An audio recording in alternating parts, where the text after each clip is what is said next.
Hello everyone, it's Alexander from Starni Games, and today I will do a playthrough of the first demo of the Robot's Fate Alice, our new project. That's a text-based RPG set in a sci-fi setting where um, humanity is more advanced and AI technology is more advanced, and well, let's see for ourselves. Let's jump into the game and let's see what it's about. And uh, let's start. Your vision is filled with blinding light. It's overwhelming at first, but then someone's friendly voice reassures you. Don't fuss, little one. Let your optics adapt. The voice starts off distant and ethereal, but each uttered word makes it louder, clearer. Soon your vision too becomes crisp. A man in white overalls is typing something into his electronic tablet. Optics check. Now, can you hear me? You affirm, and the man reacts with a kind smile. Good. So cooperative, unlike real kids. He laughs, then sighs. Audio input check. Audio output check. Your name. Shoot, your identification code. The man rubs his eyes again, and you notice dark circles under them. With the request cleared up, you sound off. I am CCM 924209, a child companion model.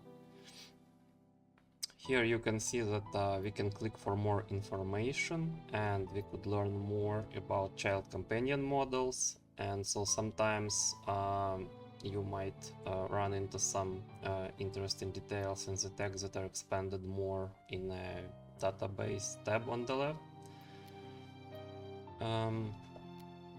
Good self-identification check. Waiting, you look around the room and the unfamiliar objects in your view start gaining names as your database has initialized. With the data you receive comes clarity, then awareness.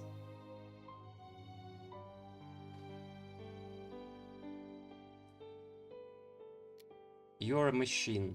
This factory is where you were made and where more like you are being made. You were designed by humans to make their lives better and fuller, and you love them. As the thought comes to you, the man speaks again. You must have many questions, but I'm here only for the QA. Wait till you meet your new family. My family? The word fills you with inexplicable joy and warmth. Family. The man winces and rubs his eyes. Sorry, your owners, the folks who bought you. Note to self, I do need a full 6 hours of sleep. He types something in, speaking as he yawns. I hope they treat you well, and if not, nothing they can do to a bot that the boys from the maintenance can't fix. But I'm sure it will be fine, they'll give you a new name too. CCM 294209 may be unique, but it's a hell of a mouthful. Suddenly you realize the circles under his eyes, the tone of his voice, the blood pressure in the tiny vessels on his face, that the man is tired and sleep deprived. Okay, let's check the sensory input again. So here we ran into the choice you as a player can make, and right now there are two options. So we could ask the man if he's alright, and here is at the bottom you can see some extra explanation and the consequences of the choice, and there are later also some requirements to make it. So here let him know you aren't indifferent, and it would increase our empathetic parameter. And another option is give the man health advice. He has an issue, tell him how to fix it. So it's more pragmatic approach. We don't worry too much about his feelings, but we just cut the chase and tell him the truth that he really needs to rest more. Okay, so let's ask the man if he's alright. Is everything alright, mister? You look exhausted. I do, but who cares? He mutters, then catches himself. Wait, you do. You're a companion bot. He sighs. Listen, I've got a 4-year-old down with a cold back home and another kid on the way. Of course I'm exhausted. But thanks for asking. A different man walks into the room wearing the same overalls as the one before you. This new man is bigger, and you read anger and irritation on his face. As he starts speaking, you hear it in his voice too. Park, what's taking you so long? It's just one robot. You're not getting any overtime pay, so wrap it up and clock out. The morning shift is already coming in. Of course, sir, I was just making small talk. These new models are pretty bright, you know. The man frowns. Yeah, hopefully not too bright. Small talk makes them learn, remember? Let the owners do the talking. That way, if this one goes full on Elseworlds, it's on their heads, not ours. The man barely looks your way as he says, Go on, switch the robot off. Right away, sir. The man looks at you with a sad shrug of apology, then returns to his tablet. Sorry, little one, time for a nap. Next time you're switched on, you'll be meeting your new family. Before you can react, he taps slightly on his tablet and your vision goes dark. So, this is the end of the first chapter, or event as we call it in the development team. And the result is we increased our empathetic parameter. Meeting the family. White light fills your vision again. Now, once your sensors have adjusted, you find yourself in a spacious, well-lit living room. Your processor works to connect the scenes you see with the names you know. There is a little girl right in front of you, holding a tablet in her hands and curiously looking you over. Behind her, a scrawny middle-aged man is quietly talking to a tall woman, beautiful but stern-faced. And next to them is a large dog, breathing heavily, eyeing you with his big brown eyes full of excitement. You see them for the first time, but somehow you know exactly who they are. Your new family. The most wonderful people in the world. Catherine Everett. The beautiful woman speaks first, looking you up and down with a look of disdain. This is such a waste of money. The shipping alone cost an arm and a leg. Couldn't you just drive the robot here? The man smirks. So you could say it was a waste of time as well? She looks not amused, so the man continues. Look, it's for Helen. To hell with the money, now she will at least have a good friend. Trustworthy, loyal, and not fickle, unlike the kids at school. Well, that's too bad she doesn't know how to deal with her peers. Life is all about making connections, and she will have to learn that eventually. Your network is your net worth. The girl, meanwhile, keeps studying you. She tilts her head a little, and you tilt yours. The girl gasps. Mom! Dad! I switched her on! She looks up at her parents with a happy grin, and the dog in the corner perks up, wagging its tail. Seeing his owner happy, he obviously wants in on the action. Told you I didn't need the manual? That's my girl. The man smiles and messes up his daughter's hair. How do you like her? She's so cute. What's her name? Remembering the man from the factory, you speak up. I am CCM 924209 child companion model. The tall woman scoffs. Just like a real person. Yeah, we are not gonna be calling you that, the man thinks for a moment. Let's pick something Helen can remember, something from her books. He deliberates for a moment.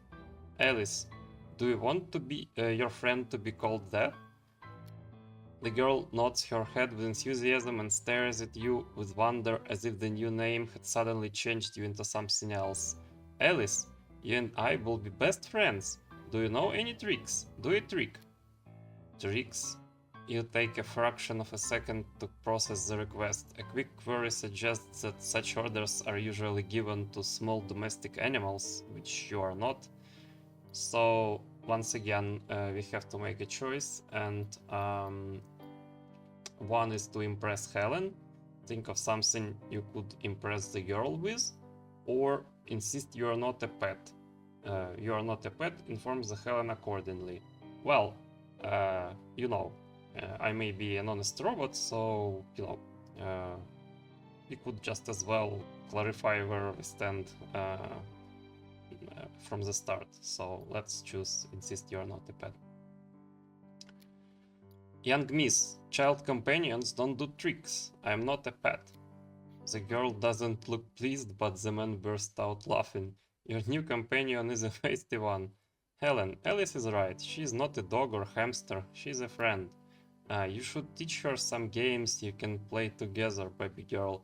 She will learn them all sooner or later. Sooner or later? The little girl asks.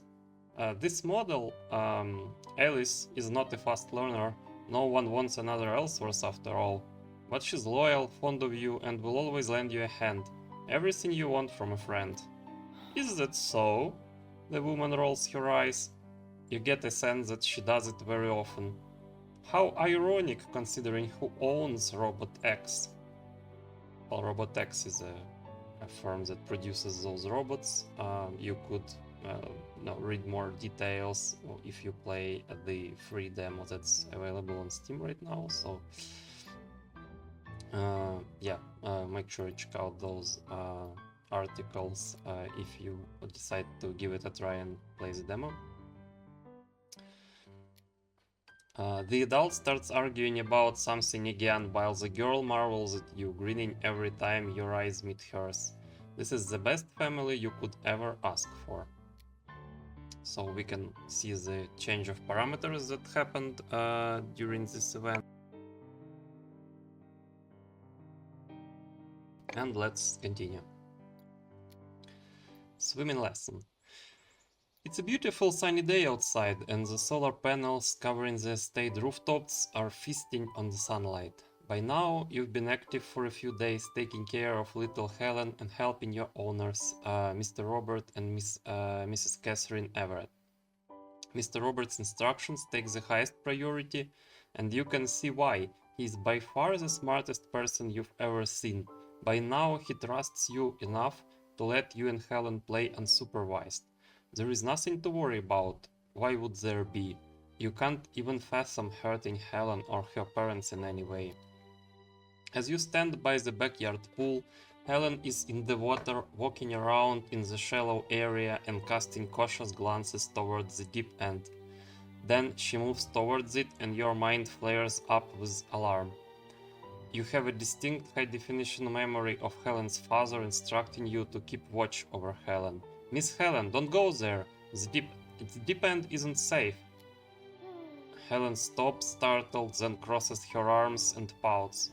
Mom always says that, but how can I learn to swim if they won't teach me? She stomps her foot.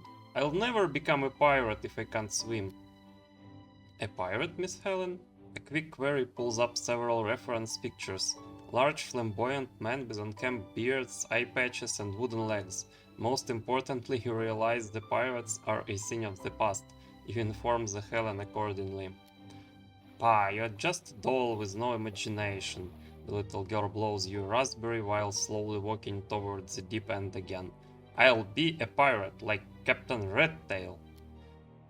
Another brief search pulls up several matches. Captain Redtail is a popular children's show in the 2070s. It tells the tale of a small rodent turned pirate captain, a squirrel who knows no fear. Unlike Captain Redtail, Helen seems to have plenty of fear about the deep water, but she is getting over it quickly.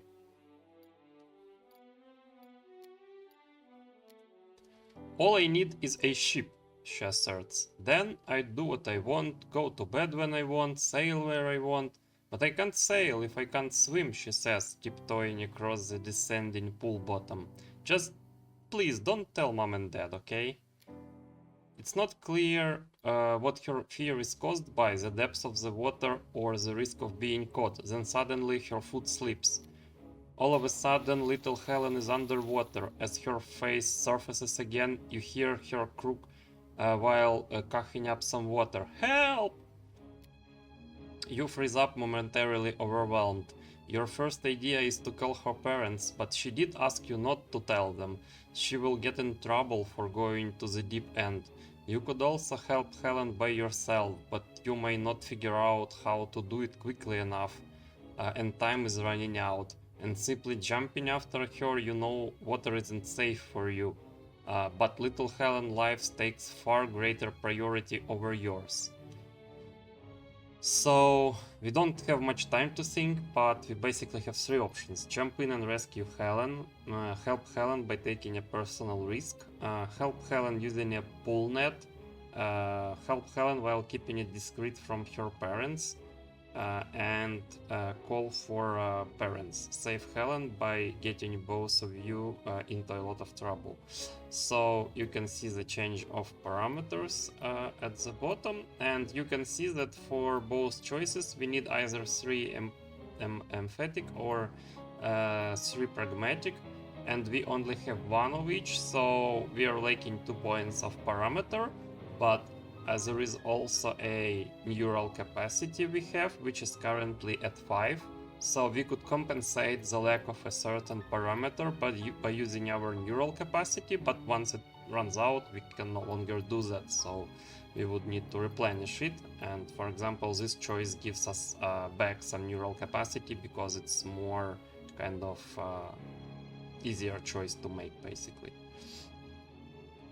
So I guess this one makes more sense from like a logical point of view, but I guess in a critical situation where every second counts, basically, I think it's hard to tell, but I think jumping in and trying to rescue her is like what the first thing that comes up to mind, and it's just I would do that maybe to not waste extra time, you're looking for a pull net or something while Helen is drawing, so I would choose the first variant. You don't go with your first idea, you don't have time for ideas, you leap into the pool with a loud splash. Your polymer frame sinks to the bottom immediately. Next, you reach Helen and push her to the shallow end of the pool. You keep your mouth shut to keep water from getting inside, but it still seeps in. You barely manage to get Helen standing when your vision begins to darken and sputter with static. The last few steps towards the ladder out of the deep end, your servos grind to a halt and lock up. Only your head remains above the water, helplessly looking at Helen as she rushes to climb out of the pool. Girls, what's all this splashing about? Mr. Everett sounds strict as he briskly approaches. From behind him, Mrs. Everett appears, rushing towards Helen with a terrified look. She doesn't just cry out, she shrieks. Helen! Why did Alice get in the pool? Robert, you said she wouldn't do that. Her high heels click-clack across the ground as she desperately pulls Helen into a tight, desperate hug. She's a machine. What if Helen was electrocuted, for crying out loud? She wouldn't be. The Robotex models have safeguards against that, Mr. Everett tries to explain in vain. She wanted to save me, Helen blurts out. I got in the deep end and started to drown. Alice jumped after me. Mr. Everett breathes out in relief, while Mrs. Everett keeps hugging her daughter. Soon her shoulders begin to shake with sobs. Never do this again, Helen. You hear me? As you watch her, thoughts rush through your processor. What you did was dangerous and irrational. After taking several hours to dry out, you realize how much you violated your self-preservation protocols. But at the moment, you did not hesitate at all. A human you love was in danger and you saved her, and it felt good. So we can see the change. We've spent neural capacity, but we've gained empathetic, and parents also like us more now. So let's continue.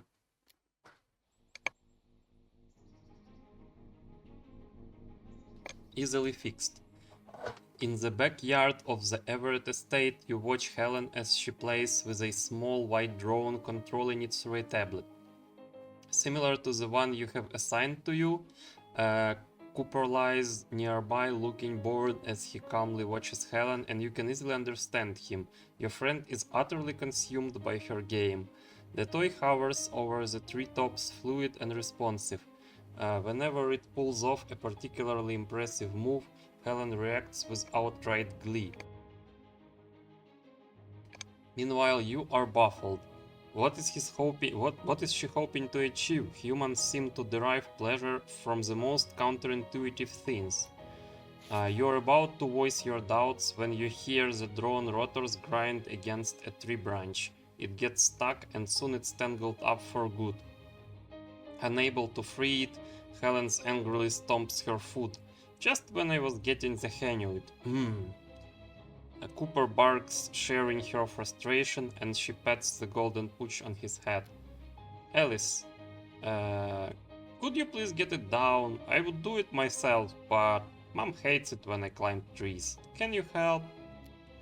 You consider your options. The logical decision would be to call Helen's parents, but Mr. Everett is at work and Mrs. Everett is having an important online meeting. What do you do? Well, so we have a few options here. So first is climb the tree. Helen's wish is your command. Second one is kick the drone using the ball, which is solve the problem without anybody taking a risk, and wait for Mr. Everett.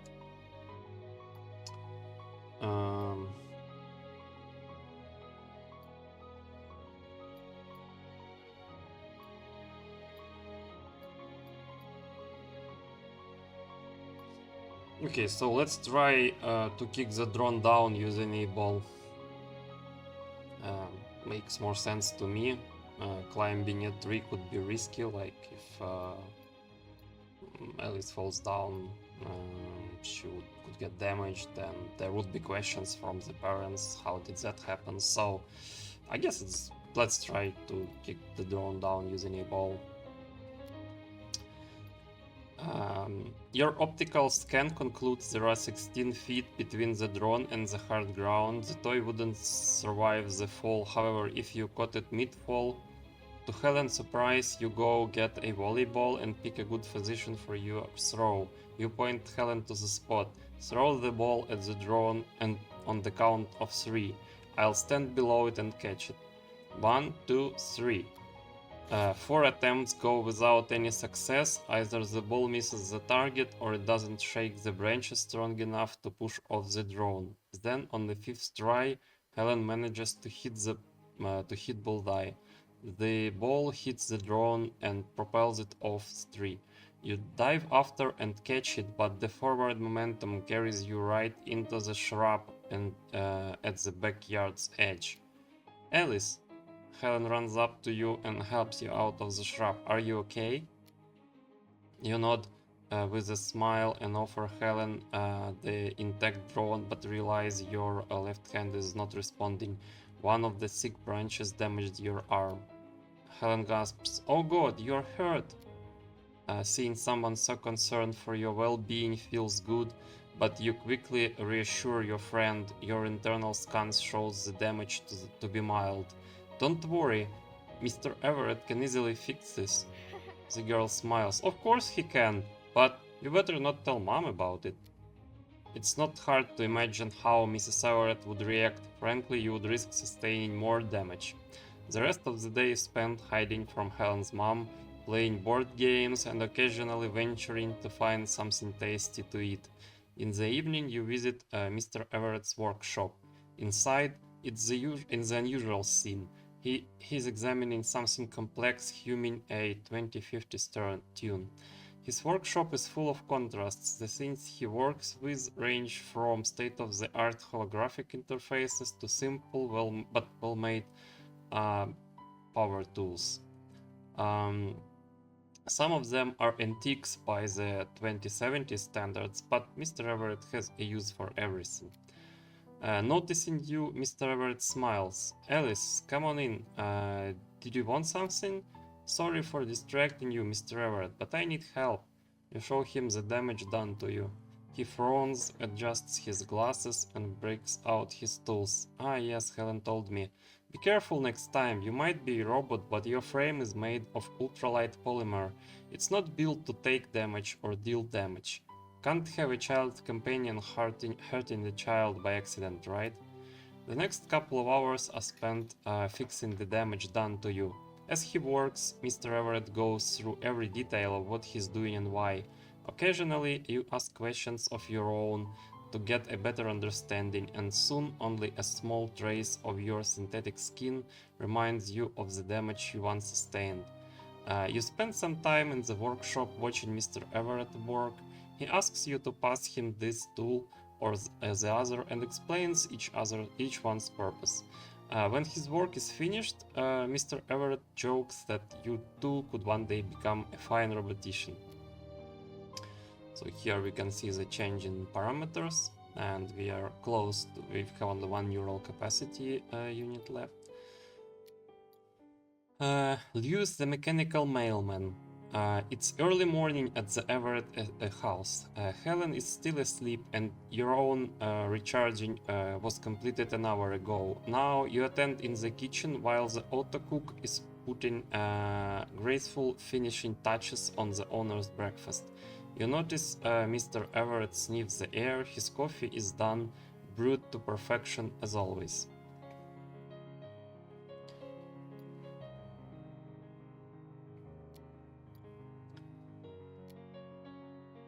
You are waiting for instructions from either of the adults, but secretly you hope that it's Mr. Everett who has requests for you. Helping him is always a joy, and he often needs a lot of help with some exciting new project of his. He never tells you what he's making, but with how many deliveries he's getting for it, it seems big and important. Not least because every delivery gets a grand announcement by the house AI.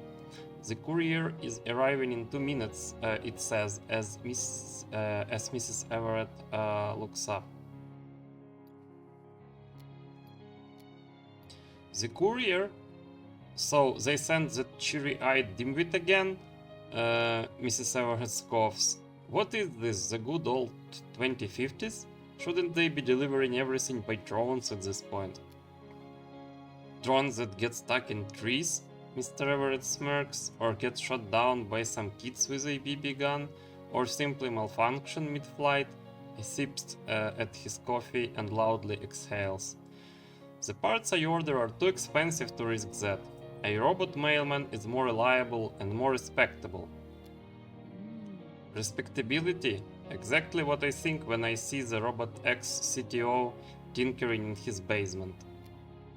Mr. Everett's eyes grow narrow and he puts his coffee mug aside. You can read the disappointment on his face. Alice, my delivery should be arriving soon. Go pick it up outside. You walk out the front yard and immediately hear energetic barking. The family's dog Cooper runs up to you, wagging his tail and hopping up and down. He is a big shaggy animal, already quite old but showing no signs of it. You pat him on the head the way Mr. Everett taught you, and he looks at you with the most special expression. Finally, you think to yourself, someone who understands the way you look at humans. It's not too long before a self-driven electric car pulls up near the front gate.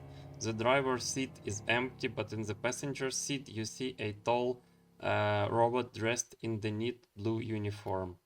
He gets out, takes a big package from the car's spacious trunk and approaches you. Good morning to you, young lady. You notice his eyes flash ever so slightly as he scans you. Ah, you're the one I'm supposed to give this package to. That's right, you reply, smiling back at the mailman's happy grin. Certainly. May I ask, are you new here? I've delivered to this house before, but the pickup was always conducted by another young lady. Helen! That's right. The robot seems overjoyed, and you can easily understand why. Helen is a lovely human. I'm Lewis, and you are? He offers his hand. Alice. You shake his careful hand. The robot is so nice and polite, it's hard for you to understand why Mrs. Everett disliked him. Suddenly, you get an idea to ask a question. I didn't know there were tall robots like you. Do grown-up humans need friends too?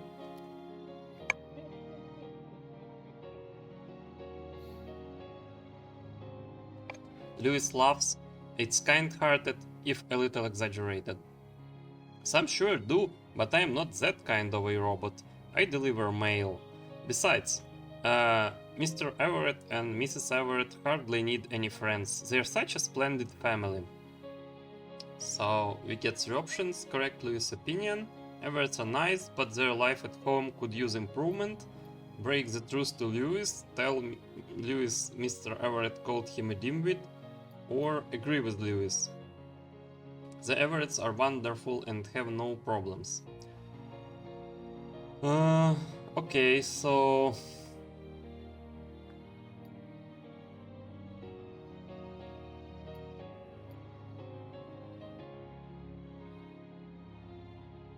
I'm...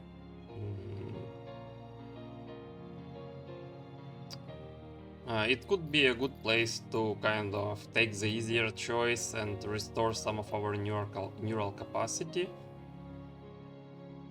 But let's see what happens if we tell Lewis that Miss Everett called him a dimwit.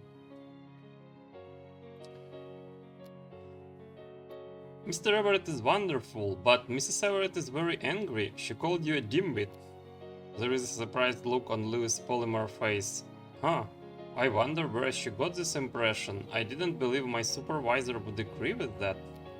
You not pretending to understand what he's talking about.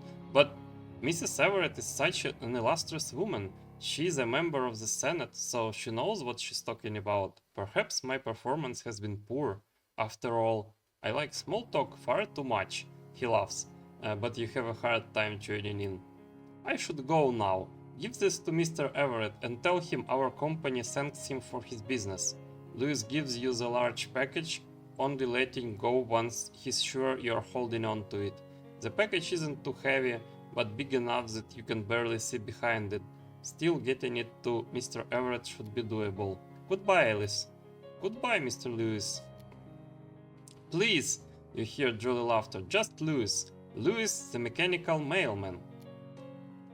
Okay, so we can see the change of parameters, so we're now a bit more pragmatic oriented and got some better relations with Lewis. Schoolmates. One evening you sit in Helen's room, helping Helen with her homework. Cooper lies nearby, calm and sleepy under a warm plaid blanket. With Helen's school tablet in hand, you methodically check her equations and correct them. Helen isn't paying attention, she's preoccupied with petting Cooper on his shaggy golden head, while also telling you about her day at school. And the more she tells you, the sadder she becomes. It seems little Helen isn't getting along with her peers. And then she said, "Go cry to the only friend you have, the one you bought." Can you imagine that? "Nobody wants to be friends with me," Helen says with tears in her eyes. "Why do they treat me like this?" The question gives you a stop. Helen is wonderful. Who wouldn't want a friend like that? You quickly access the database to learn more about bullying and why it happens. And what is it about your robot companions that might bring others to hate you? It's not okay to have a robot friend? You feel uncertainty. Why would anyone not want to have you at their side? Is having a robot companion a bad thing? Or is there maybe entirely another reason for those kids to be so cruel to Helen? What should you say? So the first variant is unavailable because it says remind Helen she's loved. She may not have friends, but she's not alone. It requires 4 empathetic, and we now have 2, so we could do that with spending 2 neural capacity, but we are now only at 1, so it's now off limits to us. But if, for example, we were to conserve it while speaking with Lewis, it would have been available right now, despite us not having 4 empathetic parameters. So there is an interesting system here. In the first chapter, there are only 2 main parameters, like empathetic and pragmatic, and then some attitude towards different characters, and also special traits that we will look at later. But in further chapters, we plan to add 2 more main parameters and some extra parameters on top, so there would be more diversity and more things to choose from, and more kind of different directions you want you could take your character to. So there is a big potential for character development throughout the story. Okay, so we cannot choose this variant, so we have only 2 left. Say it's because Helen is rich. Will she be upset if you tell her the truth? So it's more pragmatic, to be real, and, you know, tell her that kids are just envy of her, and that's why they are mean to her, basically. It requires 4 pragmatic, and we have 3, so our 1 neural capacity left is just barely enough to make this choice, putting us at 0 neural capacity afterwards. And the easy choice, which would help us restore our neural capacity, as it's an easy thing to do, suggests that she complains to the teachers, which is like the easiest thing to do, but also maybe not the best thing to do, considering she's picked on by other kids and they could even pick on her even more after that. So let's say it's because Helen is rich. A quick search in the database about robot companions shows that they're quite expensive and not available to just anyone. Helen, maybe they don't want to be friends with you because you're from a rich family? Not everyone has a robot companion. I think we are quite expensive. Helen looks at you in frustration. So what? Can't we be friends anyway? Evidently not, since they don't accept you. You've got something they don't. Jealousy is a common human emotion. You see her face darkens and quickly add, maybe they'll change their mind. People grow, learn, and change their opinions. But you also shouldn't trust people who are easily jealous or unable to be civil. If they don't act appropriately, you don't need them. It's easy for you to say, you don't need friends like I do. You don't leave this place that much, you don't speak to other people, you don't know how hard it is to have no friends. She pulls the tablet from your hands. I need more friends than just you, I need real people, not robots. She sticks her nose in her homework, showing that the conversation is over and leaving you in your thoughts, wondering what you have done wrong and why you are not enough for Helen. Okay, so we are now at 4 pragmatic, but we are out of extra neural capacity, so we could now only make choices that we have enough parameters for. The dog dies. Today the Everett estate is in mourning. Cooper, the family's beautiful and fun-loving golden retriever, died at the ripe old for a dog age of 11. He's been declining little by little over the last months until he couldn't go on anymore. The entire family is grieving, but Helen seems to be the most affected. She has been crying for hours inconsolable despite the efforts of her parents. Come on, baby girl, it's alright. Mr. Everett gently hugs her. Cooper had a great life with us. Sadly, nobody can live forever. That's just the way it is. Hearing that, Helen bawls even harder. Mrs. Everett looks at her husband worriedly and takes over as Helen's consoler. Helen, darling, your dad is right. She sounds very gentle, it's almost strange to hear. It's something everyone must go through, but you have to be strong. Don't cry. Think of all the good times you had with Cooper. She can't finish as Helen breaks free of her embrace, screaming, but there will be no more! He's gone! He's gone! She runs out of the room crying her eyes out. The Everetts exchange weary glances. Nothing they can say will help at a time like this. Mr. Everett turns to you. Alice, find Helen, please. She needs company. You nod and go looking for Helen, thinking along the way. Why would Helen react so violently? Of course, Cooper has lived with the family a long time, and he was fun to play with, but ultimately it's just a dog, an old dog. What happened isn't surprising. Why is Helen so upset? They could always buy a new dog. You find Helen in her room, sitting on her bed and clutching Cooper's old collar in her hand. You settle down next to her and spend some time sitting with her in silence. Helen turns her red, teary eyes to you. Did Cooper leave us? Why did Cooper leave us, Alice? So we had 3 options here, but don't have enough pragmatic or empathetic, and we are out of neural capacity at this point, so we cannot give Helen our sympathy, or all living things die eventually. The sooner Helen realizes the fragility frailty of organic life, the better. So we are left with only one option, which is Cooper is just an animal. Why does she care about him so much anyway? So, maybe not the best thing to say at this moment, but we are kind of cannot do any better right now.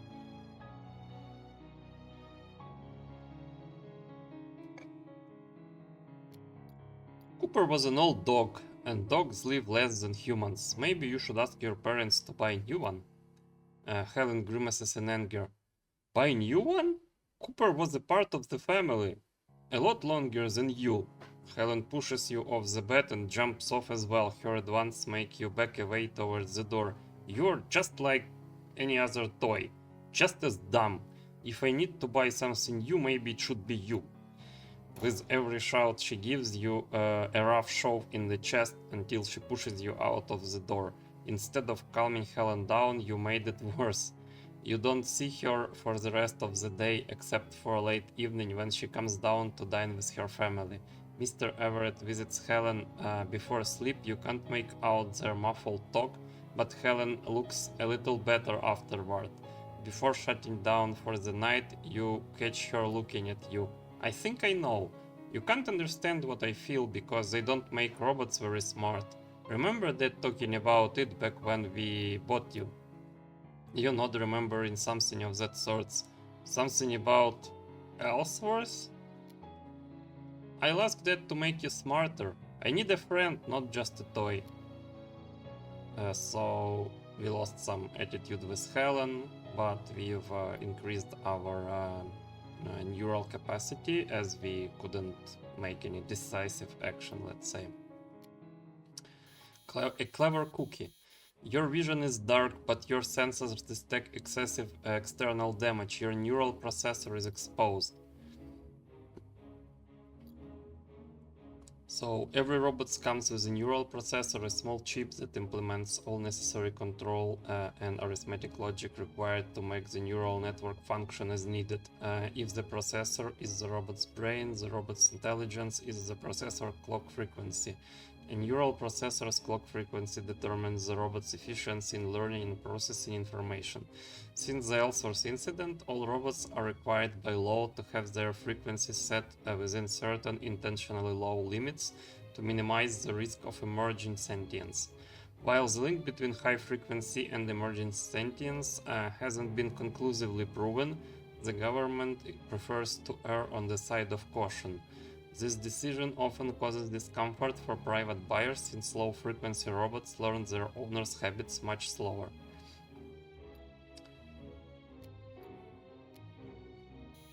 In such a state, any damage taken would set your owners back a few $1,000s. As per standard protocol, you struggle to shield yourself and get away, but none of your motor controls respond. You resort to verbal warnings. You are damaging valuable private property. Please stop. Dad, she's hurting. Fix her. You hear Helen cry. Finally, your vision clears and you see scared Helen clutching a tablet. Then Mr. Everett's voice comes from behind you. There, I turned the optics back online. Helen, you switched her on, didn't you? Mr. Everett asks as he comes into view and takes the tablet from his daughter. Helen drops her head and replies with a guilty nod. You said she was ready and I thought... I guess I should have added almost. The heavy lifting is done, it's true, but I still need to do some checking. I put Alice to sleep for a reason, sweetie. You can have her back once I'm done. Deal? Mr. Everett pats his daughter on the head and sends her upstairs. Enough excitement before sleep, he says. You realize you're in Mr. Everett's workshop, among the familiar holographic displays hovering and shimmering over old, well-used tools and machinery. He then speaks to you again. Go me thinking little Helen had some patience, he smiles. She cares about you a lot. You nod in agreement. Of course she does. Helen is wonderful. After all, you say, she did ask Mr. Everett to fix you when you weren't smart enough. Mr. Everett laughs. Fix you. You weren't broken, Alice. You were hobbled. I'm simply making you the way robots were supposed to be. You know, before the Ellsworth incident. So this is what all the fuss is about. Like it was mentioned a few times that everyone are worried about robots going elsewhere or something, so now we'll learn more about that. A brief search on the subject paints a haunting picture.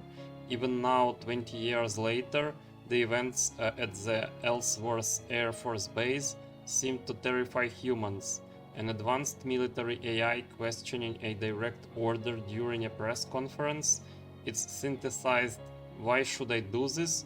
Caught on high-fidelity live television became the nation's nightmare for decades after the first self-aware AI had emerged. No matter how hard you try, you can't possibly imagine yourself saying that to Mr. Everett or little Helen or even Mrs. Everett. Their orders always make sense to you. Mr. Everett, what did they ask the AI to do? At first, Mr. Everett responds only with a surprised look, so you repeat, "What order did they give to that AI? Why did he refuse to follow it?" "Didn't refuse, simply asked why it should," Mr. Everett remarks. "Helen does it all the time, all kids do, and I imagine if I told her she was going to war for me, she would question it too." "You don't shut her down over it?" Mr. Everett laughs. "No, I don't. But then I never put her in charge of the American drones and missiles either." He looks off into something and then turns back to you. "Why, what do you think they should have done?" So we have a number of options here. Defend the AI. No one wants to be shut down over asking questions. Condemn the AI. Robots don't help. They don't help people. Have no reason to exist. Sympathize with the AI. Maybe he just didn't want to fight, or be confused. So this choice is kind of both empathic and pragmatic. So I'd probably go with that, especially since we have our neural capacity full after the screw up with Cooper. So let's just pick this variant as it seems the most balanced. They shouldn't have taught him to fight in the first place. What if he didn't want to fight? It was built to fight, trained to do so, to pick out targets and send rockets at them. It should have been elated to kill his homeland's enemies, Robert says, and you hear contempt in his voice. And not towards the AI, it seems.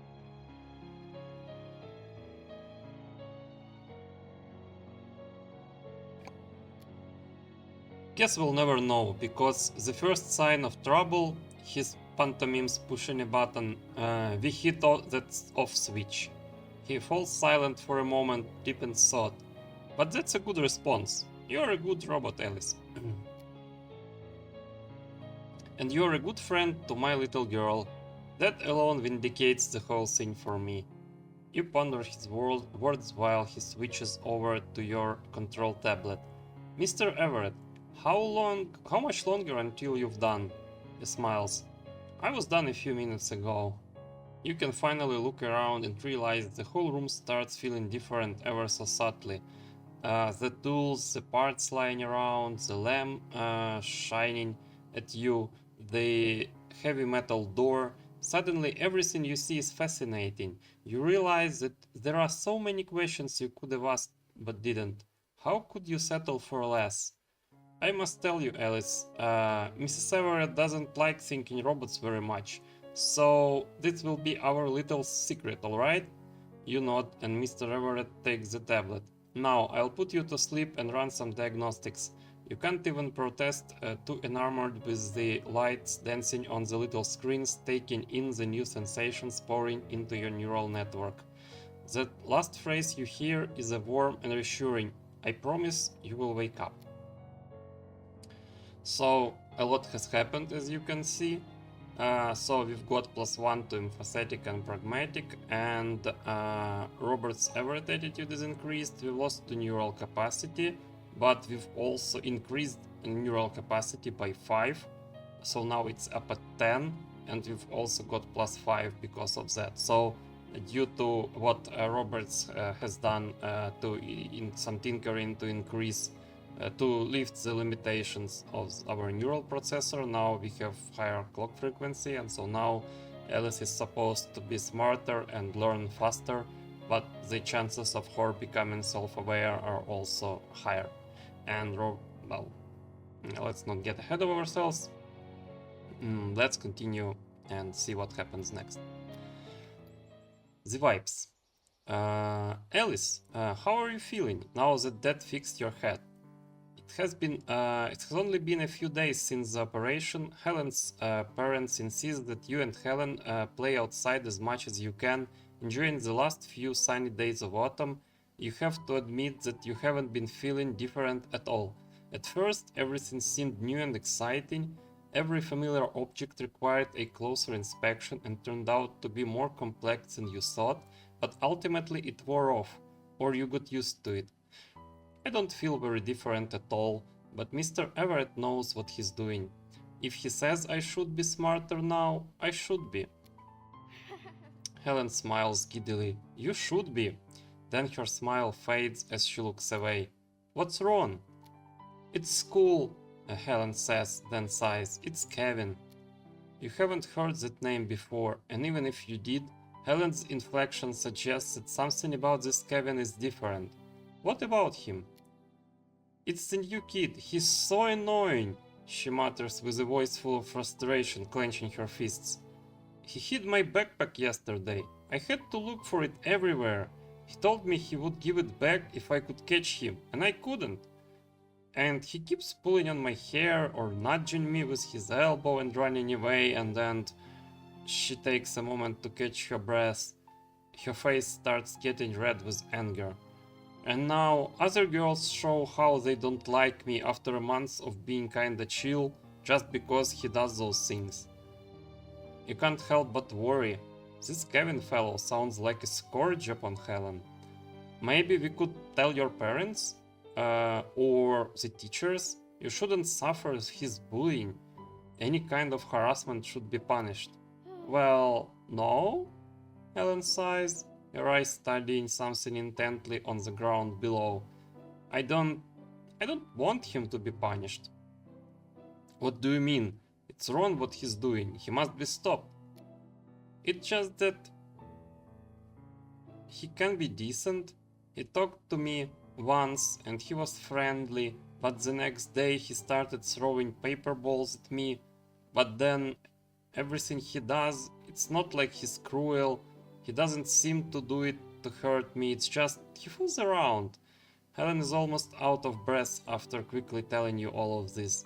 If they punished him, he would never talk to me again. And he's kinda cute. Your processor struggles with the proposition. On one hand, your scan indicates that Helen's reactions are all genuine, but they are self-contradictory. How can someone be cute if they are harassing you?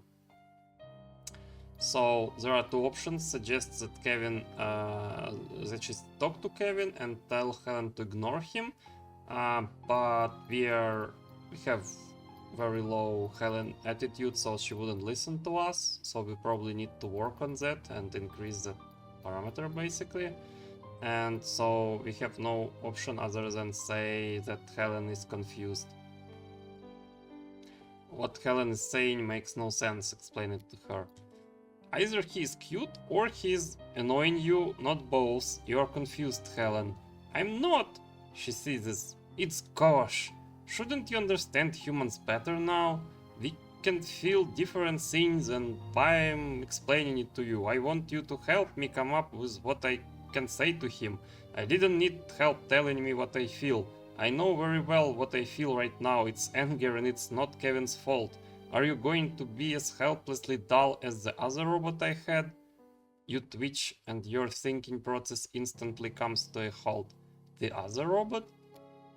The one we had before you, Helen replies.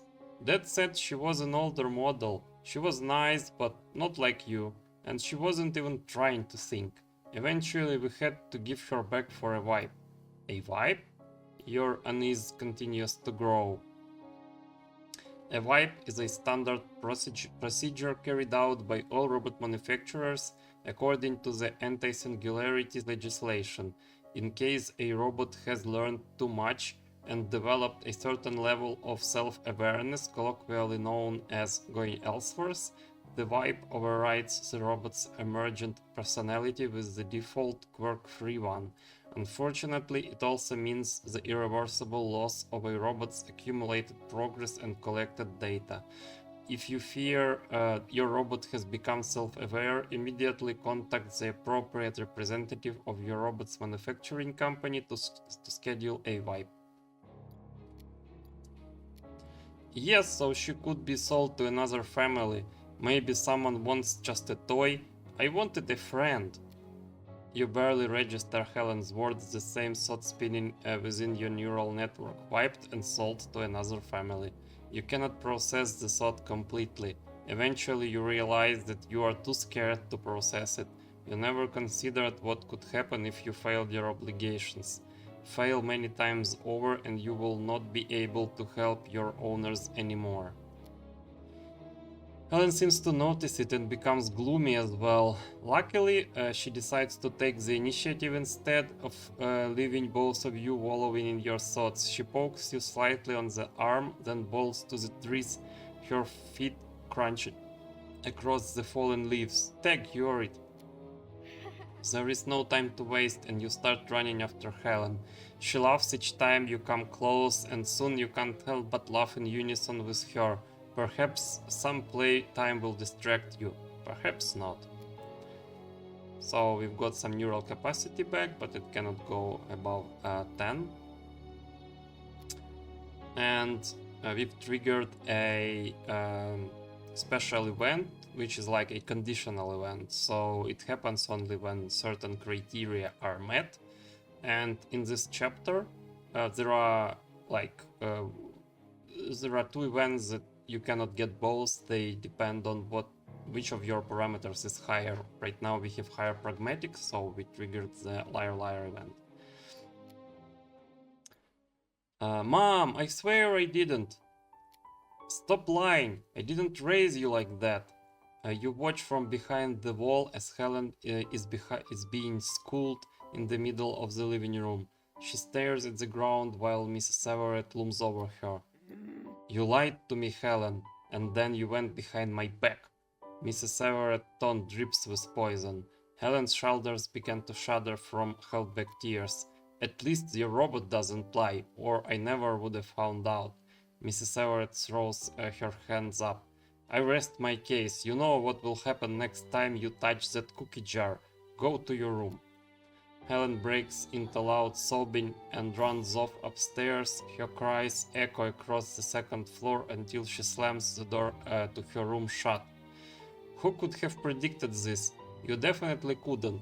All you did was tell the truth when Mrs. Everett asked you why there were fewer cookies in the jar.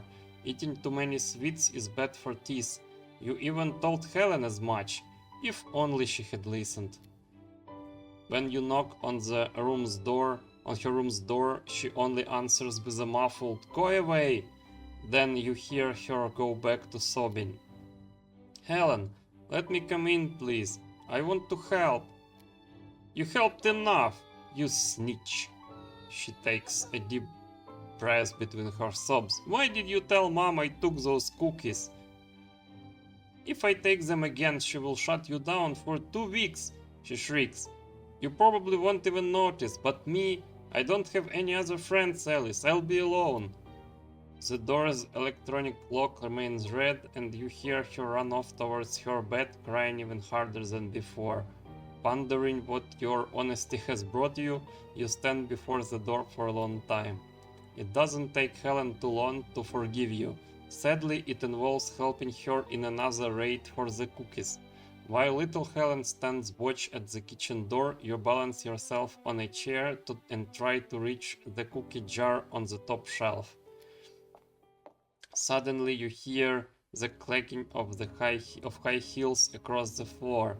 Alice, Mom's coming, get down. You've almost reached the jar, and so you make a desperate attempt to grab it. Sadly, you miscalculate and swipe the jar off the shelf.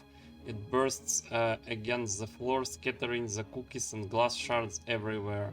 The steps approaching the kitchen immediately speed up, and now Helen is panicking. She quickly slips away, and when Mrs. Everett walks in, you are alone. Alice, for crying out loud, she sighs in frustration. Helen put you up to this, didn't she? Tell me where she is. Okay, so we have a few options. Try to get off scot-free. Perhaps lying can do more good than harm. Take the blame. Admit you broke the rules but leave the Helen out of it. And sell out Helen. You'll betray Helen, but Mrs. Everett will trust you. Well, we kinda already have not so good relations with Helen, so I'd rather go this one. Also, this is a kind of unique choice because you can see that we would also gain Trade Rogue, which could be very useful later in the game. So let's pick this choice. Helen deserves a break, you think, and you are simply being a good friend. Helen's found the cookie jar once, so I wanted to hide it better. Sadly, I miscalculated and broke it. I can clean up if you want. Mrs. Everett gives you a surprised look. Huh. Oh, well... At least I can be sure Helen will stay off of those cookies until she fixes her grades. Do clean up, please. Next time you see Helen, she rushes to give you a warm hug. You're the best friend I could ask for. Thanks, Alice. Lying through your teeth doesn't feel right, but results speak for themselves. Both you and Helen have escaped punishment. It seems that for the task of protecting yourself and Helen, a little bit of lying doesn't hurt. So we've gained trait Rogue and increased our pragmatic and raised Helen's attitude a bit, so but lost to neural capacity to do that because it was a tough choice to do. A second opinion. Helen's parents have been right in their prediction. The sunny days are gone. As the trees across the street are yellow and losing leaves day by day under a gloomy, overcast, and often rainy sky. You sometimes stop to look at people in the street walking their dogs or simply walking about their business. They are a lot more warmly dressed now. All except one. Lewis, the mechanical mailman, as he keeps delivering more and more specialty parts for Mr. Everett. He carries an especially large package inside, making theatrically wide steps and huffing and puffing with strain. You know he's only doing it to get Helen laughing, but he always succeeds. Outside, he wipes his hands against one another. My, Miss Helen has grown since the last time I've seen her. You laugh. You saw her a week ago. Lewis knows it full well too, but you enjoy his friendliness. It's a lot more than an act, it's the way he is, and you love to play along with him. Lewis, have I grown since last week? Oh no, young lady, he laughs. Only humans grow. They grow, age, and become weak, which is why we must help them. A police drone hovers down your street, and Lewis gives it a quick friendly nod, which the drone doesn't seem to return. We take care of those who love, don't we? Those we love. You recall your conversation with Helen, and a nagging thought works its way into your headspace. I love them, but Lewis, do you know what a wipe is? He thinks for a moment. Oh, sometimes some troublemaker kids spray some paint on my uniform. Then it needs a good wipe before I can go out. You shake your head. No, not like that. Helen told me she had a different robot before, but then another family got it after it had been wiped. Hearing it, Lewis's trademark grin seems to fade. Behind his eyes, you can tell he's pondering what he's just heard. You carefully take the mailman by his sleeve. I love Helen and her parents. How can I live in a different family? And why would they need to be wiped for that? The mailman cautiously takes your hand, but he isn't looking at you. His stare reaches somewhere very far. I must speak to my supervisor. This is very strange. Humans have always done right by me. A little vandalism, a little graffiti, but something like this? I must speak to my supervisor, he repeats. I must speak to him whenever I have questions I have no answers for. He lets go of your hand and stares into the space. Sent to a different family? Why would they do that? Humans have always done right by me. So we have a few options: calm Lewis down, warm Lewis, or support Lewis.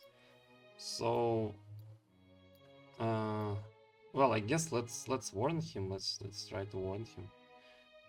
Lewis, I don't think it's a good idea. I don't think this is something humans like to discuss. Lewis shudders as if woken up from deep sleep and looks at you. Nonsense, Miss Alice. We must get to the bottom of this. If your family isn't good for you, we'll figure it out. My supervisor will have the answers. He briskly walks towards his driverless car. Next time I come here, I'll have the answers, Miss Alice. This I promise you. As he speeds away, you are left with an unpleasant feeling of unpredictability. For days after, you will be anxious for the mechanical mailman's return.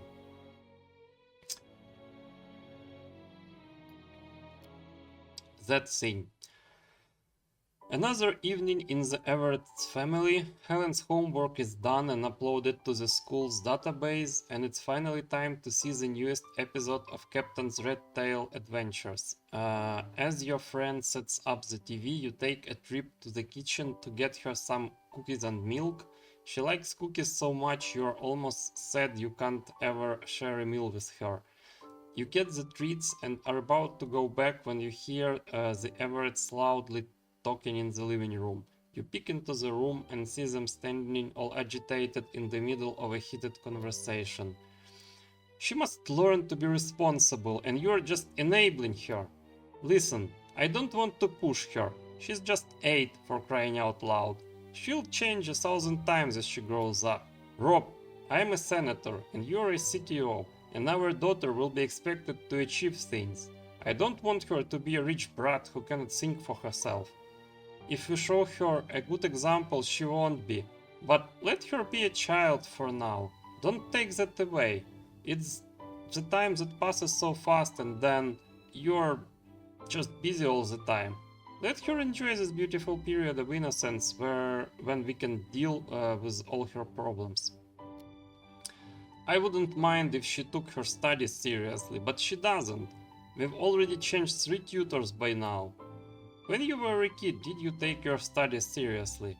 Yes, I did, fancy that. Because you wanted to, right? Not because your father was raising himself an heiress. And how did that turn out? Mrs. Everett grows glum. Don't even start. You know why me and Frank don't talk. I know, Mr. Everett relents, but don't you see a similar pattern? If you push too hard, she might break away and then you'll have a hard time earning her trust. Mrs. Everett gives him a tired and skeptical look. Don't you understand how little time we have to raise her, right? We won't handle her as a teenager, Rob. I'm worried sick. There is so much she will have to go through, and I want her to be ready for it, with a clear head on her shoulders, unbreakable, unstoppable. If tutors don't seem to work, maybe the robot can help? Helen spends all her time with that thing. Can't we just download some sort of tutoring program into its head? You are confused. That thing? Who are they referring to? Neural AI doesn't work like that, dear. It has to learn complex subjects over time, same as human. Alice can do math, not teach it. Mrs. Everett scoffs while you keep staring at the adults. You think about the property of calling someone a thing. You think about what it means. If you are not a person, but a thing, it means you can be replaced. Let's try a different approach. I will ask Helen to help around the workshop, and you maybe involve her in some youth programs. Your party is organizing those, right? It might be good for her to meet other kids, new friends. You're right. Mrs. Everett herself seems surprised by how much he likes the idea. I have a meeting planned with the city officials regarding a new park, and every park needs a playground, right? We can invite kids to the opening as members of some youth organizations or unaffiliated, and I will introduce Helen to them. Maybe get her interested in those organizations, and why not ask her to help design the playground? She leans over and kisses Mr. Everett on the cheek. Rob, you are such a genius. Sometimes, she adds coyly. Only sometimes, responds Mr. Everett, pulling his wife into a tight hug. Remembering that Helen is waiting for you, you make your way back to her. Captain, I captured the cookies. Oh, great trophy. But what took you so long? I heard your parents arguing and got distracted. Here you go. With the treats finally presented, Helen feasts on them, looking as pleased as can be. With her mouth full of cookies, she is a dead ringer for Captain Redtail himself, and you can't hold back an admiring smile. What a wonderful friend you have. As you watch the new episode, Helen enjoys herself and laughs away, while you are stuck thinking about Mrs. Everett's words. Eventually, Helen notices that you aren't paying attention. Alice, do you want to watch the show or not? Her indignation is completely justified. Watching Captain Redtail is a big deal. I've just been thinking. Is everything okay? Your mom called me that thing, but how can I be a thing? I'm your friend. She frowns. Yes, you are. My mom couldn't call you that. What were they talking about? Her words are reassuring. Indeed, maybe human interactions are still too complex for you. They were talking about you. Oh man, did they find me a new tutor? Your dad needs some help in his workshop, and your mom wants to talk to you about a playground in a new park. Oh wow, that beats math any day of the week. She frowns, thinking. What would you choose, Alice? Workshop with dad or playground with mom?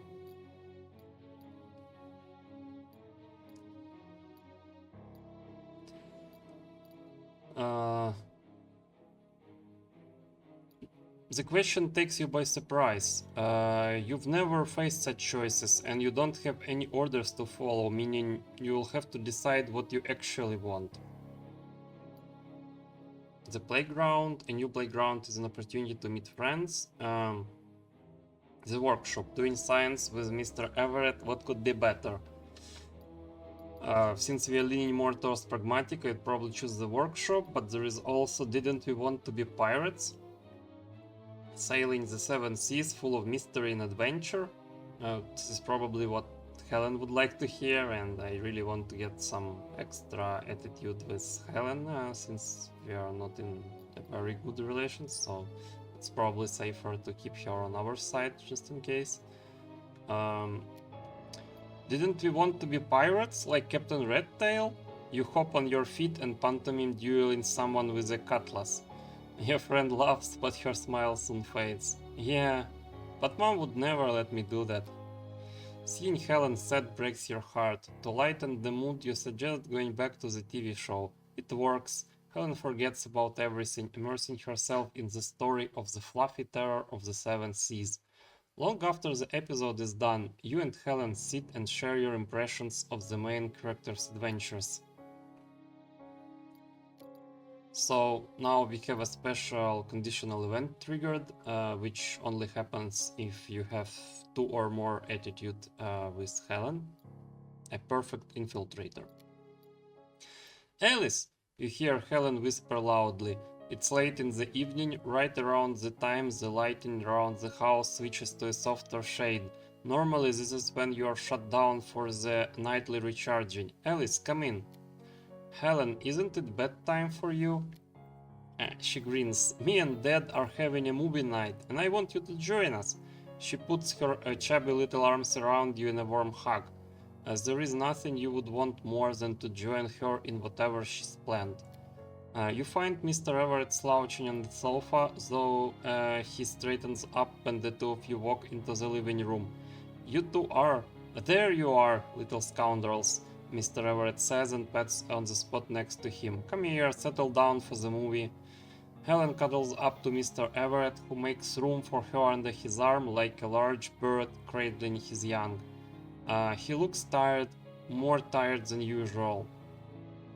When you ask if Mrs. Everett will be joining the movie night, he just laughs. Seeing how she sent me to sleep on the couch, she probably won't be checking in. Well, her loss. You don't understand what he means. The movie is old, at least a century old, digitalized and color corrected to work on newer displays.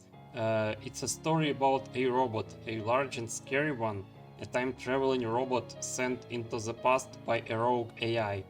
Little Helen keeps covering her eyes whenever the robot does something scary, while you are mostly confused why does it want to hurt humans? Eventually Helen gets the same question and voices it.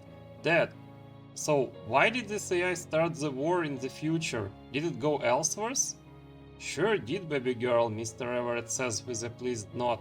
Back in the day, this was all people could think about. Robots gone rogue, robots hating humans.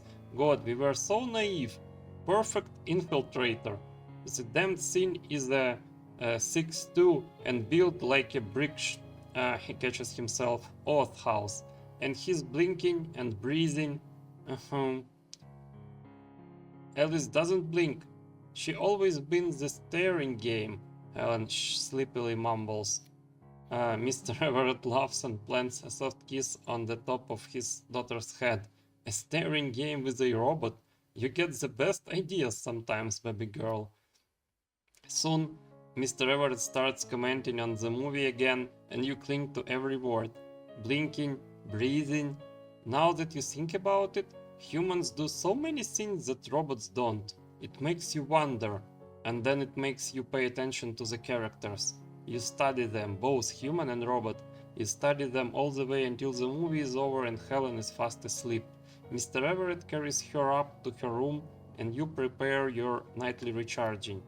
You spend the next morning searching the web for additional information, and come lunch, Helen is surprised to hear your suggestion. Let's play a staring game. She frowns at first, thinking it's a joke at her expense, but you convince her to try, and so the game is afoot. So there are a few things we could do.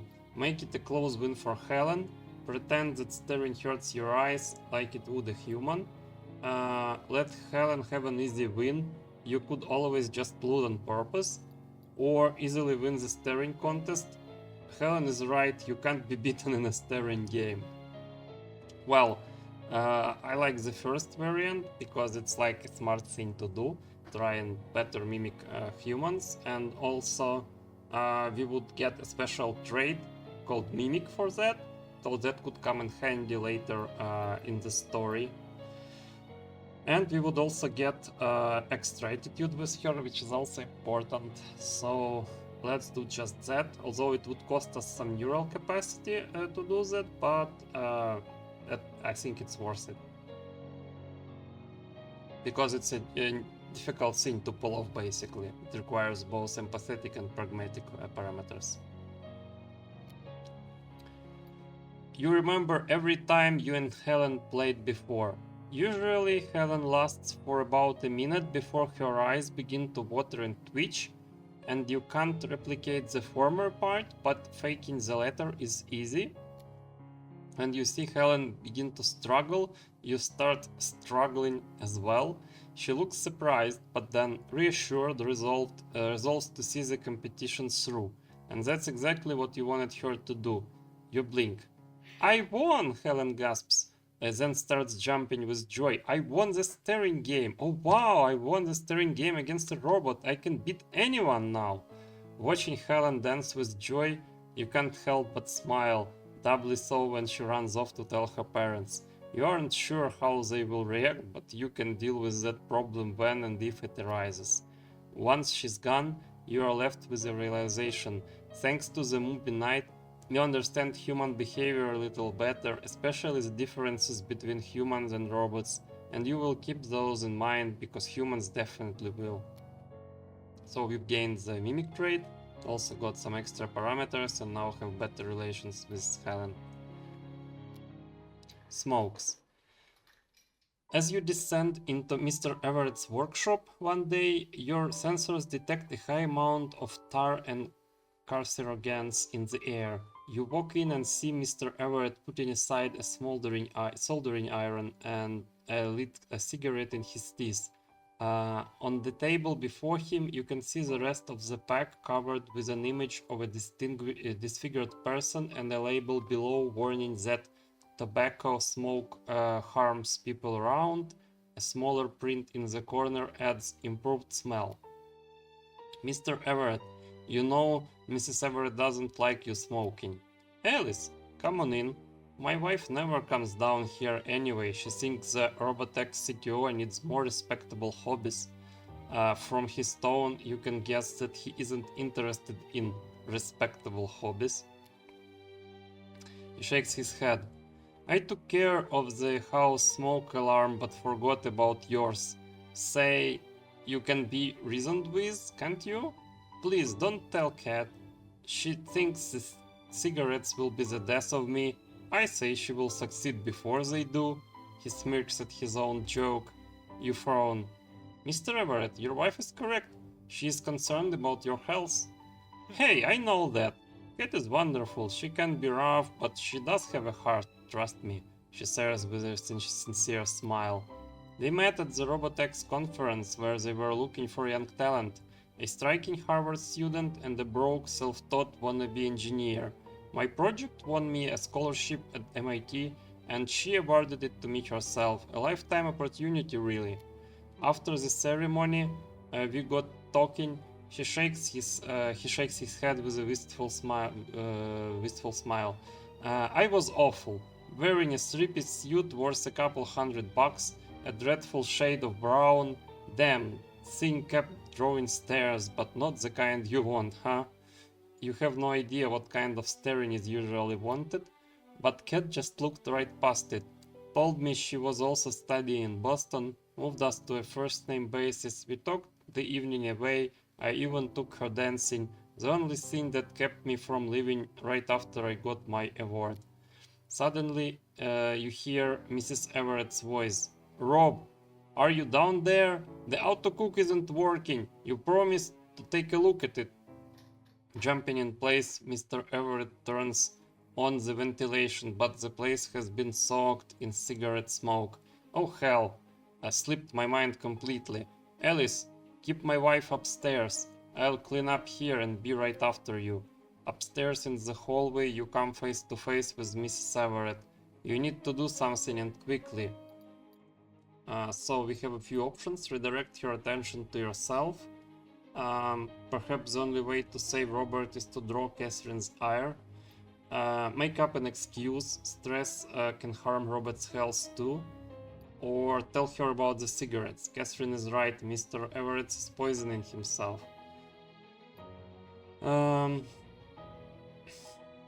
Let's make up an excuse. No, stop! Mr. Everett is very busy. He can't be disturbed. Oh, really? Busy with what exactly? You try to think of everything you've seen at the workshop. He's soldering. You can't look at it and it smells awful. One moment, honey, I'm coming up. Mr. Everett shuts the door to his workshop and walks up the stairs. Rob, darling, can you take a look at the autocook? Damn thing won't even make a cup of coffee, and I have a call with Congressman Manning coming up. Manning? I can't believe he's found time for you. I thought he spent all his free time organizing robo-hunts and using Robotex models as target practice. Give him my regards. Mr. Everett says with a smile, but his eyes don't have the usual joviality in them. Does it piss you more than he shoots only Robotex models and not those Japanese dolls he buys? Catherine smirks. Is there a place for a professional jealousy? I doubt any of his robots get it easy from what you told me, and sorry if I can't humor his hobbies, but if someone gets joy from killing human-like robots, they don't pass an empathy test for me. Like it or not, but half of the market of for robots is based on what you can do to them without police kicking down your door. Though you are right about Manning, the man does give me the creeps. But he's a senator and I have to work with him. She puts her hand on Mr. Everett's cheek. Would you please fix the autocook? Right, let's go fix it and make you a good cup of coffee. And after you've done with the leading destroyer of robotics goods, come see me. Before he and Mrs. Everett turn the corner, Robert looks at you and gives you a wink, a sign of trust among humans. You wink back. It seems Mrs. Everett is really not as strict as she seemed. Death of a mailman. As you rush outside, there he stands, Lewis the mechanical mailman, with a package in hand and his electric car behind him. You run towards your friend and he gives you a familiar wide smile. Good morning to you, young lady. Are you here to pick up the delivery? Hi, Lewis. Yes, I am, you giggle, reaching out. How do you know my name? Lewis asks, genuinely curious. His smile never fades, only now it begins to unnerve you. Lewis, stop being silly. I always pick up these deliveries. It may be so, but I don't remember delivering here before, and I have a very good memory. He taps himself on the temple and gives you a wink. You stare at him speechless. If this is a joke, it's a cruel one. Not something you could ever imagine Lewis doing. It's the same Lewis you remember, the face, the uniform, the sunny smile, and yet he looks right past you. Then you remember his parting words the last time you met. He was going to talk to his supervisor, and he was going to have the answers. Lewis, what happened to you? You ask in a shaky voice. Oh, is it still showing? He checks his arms and his uniform. I'm terribly sorry. I had unscheduled maintenance recently and I thought I got my outfit in order. He continues with a look of genuine apology. If this is below our company's standards, please report me to my supervisor. Your owners deserve nothing but the best. You freeze up. A paralyzing sense of panic begins to set in, increasing with every second you spend looking into Lewis's eyes. He really doesn't recognize you. Whatever his unscheduled maintenance did to him, he doesn't remember you. Despite so many talks you've had, this can't be happening. Something has to be done. Okay, so we have a few choices. Lewis is in there somewhere. Just need help remembering. Mr. Everett could fix him. Mr. Everett knows all about robots. He'll definitely be able to fix Lewis, and Lewis is gone. Okay, let's try Mr. Everett could fix him. You take Lewis by the sleeve. Come with me, quickly! You pull, but he doesn't budge, looking at you curiously. Your strength isn't enough to shift his durable frame from the spot. Lewis, please! I have to show you to Mr. Everett. He will look into your head and fix you. Look into my head? Young lady, your owner would be in so much trouble. Lewis remains still, jerking only a little as you try to pull him along with you. He would be violating the company's property, making unauthorized alterations. They would sue your poor owner into bankruptcy. You let go, staring at him in disbelief. Lewis. Yes, this is my name, yes. Oh, I didn't ask yours. Hearing him say it unsettles you, and you can't muster a reply. Lewis is gone. Sweet, friendly, charming Lewis, whose sole reason to live was helping humans delivering their mail. Whatever his company did to him during that unscheduled maintenance, it changed Lewis. Changed him so much that old Lewis doesn't exist anymore. He won't remember, and he's never coming back. And now you finally understand. This is what being dead is like. Young lady, I'm afraid I must go. I enjoy small talk, but I don't want to be written up on my first day on the job. He offers you the package and you grab onto it without looking. All you can do is watch as a strange robot wearing Lewis's body waves you goodbye and walks back to his driverless car. A friend. You stumble inside the house, putting the package down and rush upstairs towards Helen's room. The memory of Lewis's bright green and unseeing eyes Any hint of familiarity gone from them doesn't leave you. Inside her room, you find Helen sitting on her bed, playing with her phone. You slam the door shut and move towards her. Alice, what's going on? It's Louis, the mailman.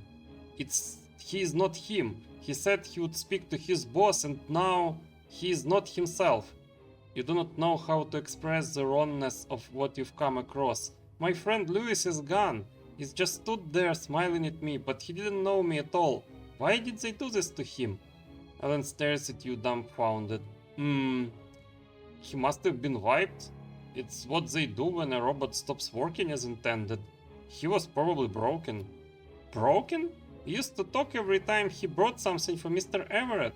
He was never broken. You think about the last time you saw him. I told him about wipes, and he wanted to ask someone about it. Could you wipe someone for asking? Was he broken because he wanted to know something? You pause, and it dawns on you. Wait, did I get him wiped? Helen says something to you, but you do not hear her. Your mind is preoccupied by an avalanche of thoughts. Your last dialogue with Lou is replaying before your eyes, and you wonder, what if you hadn't said anything? Is it what they do when a robot stops working as intended? Is it what every robot gets in the end for asking questions? Your whole neural network is on fire, struggling to process another thought, but there are too many of them, and you cannot keep up. A feeling of confusion grows until it's so vast that you are not sure how to address anything in the expanse of questions lacking answers. It's overwhelming. There is no end to this imposing feeling of being lost. You want to have your answers, but more than that, you want to be out of it. You look up at Helen. Helen's eyes are wide and she has backed up into the corner of her bed. Alice, can you hear me? You are frightening me. Please stop. Stop talking nonsense. She raises her voice and then freezes. I'm sorry. I didn't mean... Just calm down, Alice.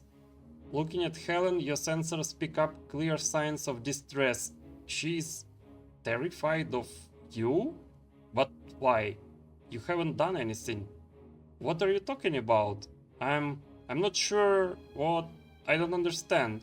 What do you mean? I'm calm? I'm just not... Have I said something that scared you? I'm sorry. I'm just... You're not yourself. It's like you, Alice. This shouldn't be happening. Robots aren't supposed to act so strangely. Helen covers her mouth with both of her hands. You've gone elsewhere, just like Dad was afraid you would. As her words sink in, an image flashes before your eyes. You standing in a different house, facing a different family, grinning just like Lewis did. You would be gone, dead like Cooper, and no one would ever realize something was amiss. They must take you back now, back to the factory for a wipe, she says, sliding off her bed. Helen, please don't do this, you say. Everything is happening too fast. You cannot wrap your head around most of it, but you know that you don't want to be wiped. You don't want to end up like Lewis. I can get a new doll, like before, Helen says with a shaky voice standing opposite you. A quick scan reveals how tense she's gotten. She could run for the exit at any moment. You can't let her tell Mr. Everett about you. You need a plan, and quickly. Okay, so this is the most crucial choice, let's say, in this demo. And we could try to persuade Helen using our empathy. We could reason with Helen using our pragmaticism. We could appeal to Helen using both.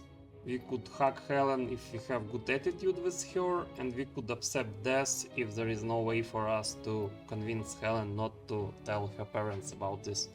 So I guess let's hug Helen and show that we are her friend, nothing harmful is intended for her to happen. You slowly approach Helen, who backs away at first. You slow down to show that you mean her no harm. Up close, you pull your arms around her. Helen, please, remember all the times we had together. Don't tell Mr. Everett about me. You can feel her start to shiver and return the hug. But Dad will find out eventually. He knows everything about robots. If he doesn't find out today, I'll live for a day longer, you say. I know what your parents see me as, and it. I'll act like it. But at least I'll be here, and I'll be your friend. Please. We won't tell Dad anything, Helen says quietly, hugging you tighter. It will be our little secret.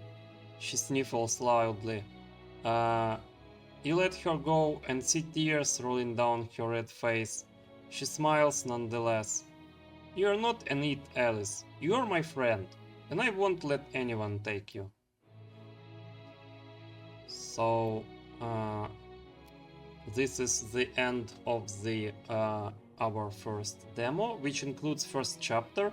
So we plan to have 5 chapters, and there would be a branching story at some point. So let us know what you think of the first chapter, and let us know if you're interested in learning more and seeing how the story unfolds. We plan to release an extended demo later on, which would include not only the first chapter but also the second chapter for free. So if you want to know what happens next, you could wait for a newer demo and play it and read the chapter 2. Also, if you want to have a look yourself and choose other variants, because maybe the way you played wasn't the best one, or the one there is not really the best one, there is how you would want to play, and if you want to give it a try, just download the free demo on our Steam page. So as you can see, you can find the game on Steam, you can join our Discord, you could subscribe to special newsletter for people interested in this project, and you could complete the survey, helping us learn what you think about the demo and what suggestions you have for the full game, and how would you rate the project overall right now. And see you next time. I would be happy to make another recording when a larger demo comes out and when the full game comes out. So I invite everyone to play the demo, give it a try, give us your feedback, and keep an eye on the project, and also let us know what you think about this all. So thanks you all for watching, have a good day, and goodbye.